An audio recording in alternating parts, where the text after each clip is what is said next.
Thank you for coming by. This is an American Project. Please take the time and effort to subscribe and like the video. I really need your help. I only have a couple hundred subscribers and I need a lot more to get things going. I really appreciate it. Let's get started. As you can see, there's numerous amount of states that are joining with Texas to reject the outcome that has come about as a result of the U.S. Supreme Court. We're going to take a look at the articles and clauses that is being invoked by the state of Texas to fulfill their obligation to secure their area. So let's take a look at this document. Okay, here's a document that's been put out by Governor Greg Abbott, as you can see, just yesterday. The federal government has broken the compact between the United States and the states. The executive branch of the United States has a constitutional duty to enforce federal laws protecting states, including immigration laws on the books right now. President Biden has refused to enforce those laws and has even violated them. The result is that he has smashed records for illegal immigration. Despite having been put on notice in a series of letters, one of which I delivered to him by hand, President Biden has ignored Texas's demand that he perform his constitutional duties. All right, we're going to go down here and see what he invoked. Under President Biden's lawless border policies, more than 6 million illegal immigrants have crossed our southern border in just 3 years. That is more than the population of 33 different states in this country.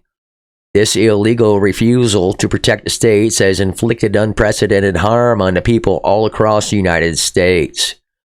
James Madison, Alexander Hamilton, and the other visionaries who wrote the U.S. Constitution foresaw that states should not be left to the mercy of a lawless president who does nothing to stop external threats like cartels smuggling millions of illegal immigrants across the border. That is why the framers included both Article 4, which promises that the federal government shall protect each state against invasion, and Article 1, Clause 3, which acknowledges the state's sovereign interest in protecting their borders. He also quoted a case here, recent. The failure of the Biden administration to fulfill the duties imposed by Article 4 has triggered Article 1, Section 10, Clause 3, which reserves to this state the right of self-defense. For these reasons, I have already declared an invasion under Article 1, Section 10, Clause 3 to invoke Texas's constitutional authority to defend and protect itself.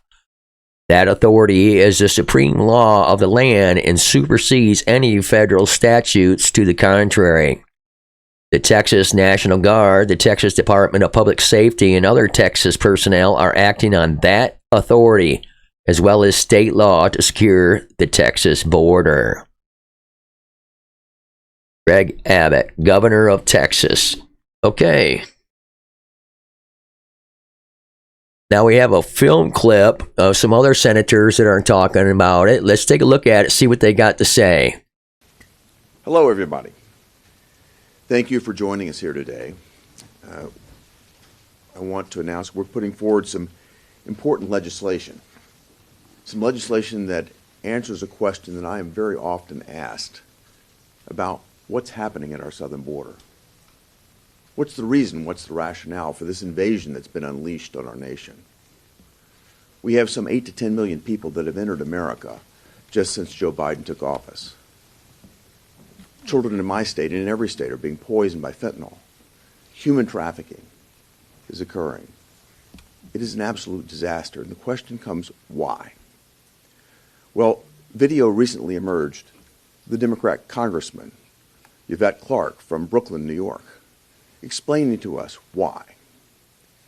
She said very clearly, the quiet part out loud, she needs these illegal immigrants for the purposes of redistricting. Let me explain this.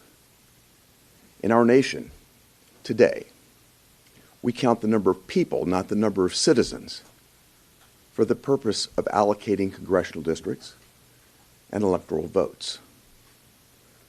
what we're seeing is the Democrats abusing the system by creating sanctuary cities in blue states that are literally losing citizens every day to states like mine. What's happening is cities like San Francisco, Los Angeles, Chicago, New York are acting as magnets to attract illegal immigrants.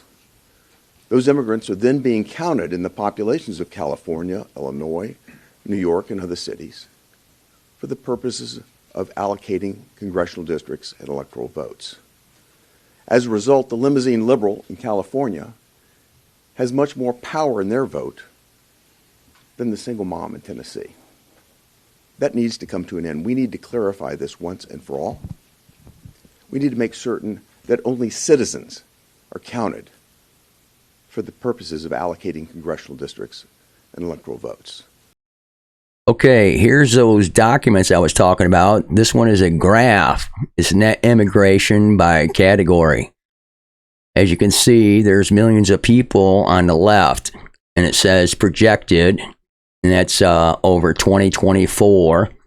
The net immigration of people in the LPR plus category increases from 820,000 per year on average over the 2024 to 2034 period to 870,000 per year, the 2045 to 2054 period.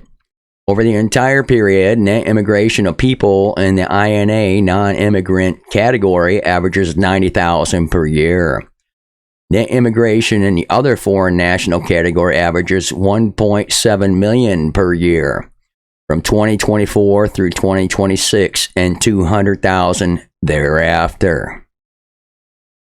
Okay, that's the net immigration by category graph. Now let's take a look at the U.S. work visas that have been granted. All right, you can see the years down on the bottom, and on the left-hand side is how many have been granted. And it's all the way up to 1 million on the right-hand side. It says no data are for fiscal years. Visa types include intra-company transferees, foreign diplomats, officials and staff, temporary non-agricultural workers, specialty occupation workers, temporary agricultural workers, and other. Source Department of State via USA Fax. Well, there you have it. Please be sure to like and subscribe. We appreciate it. Have a great day. God bless.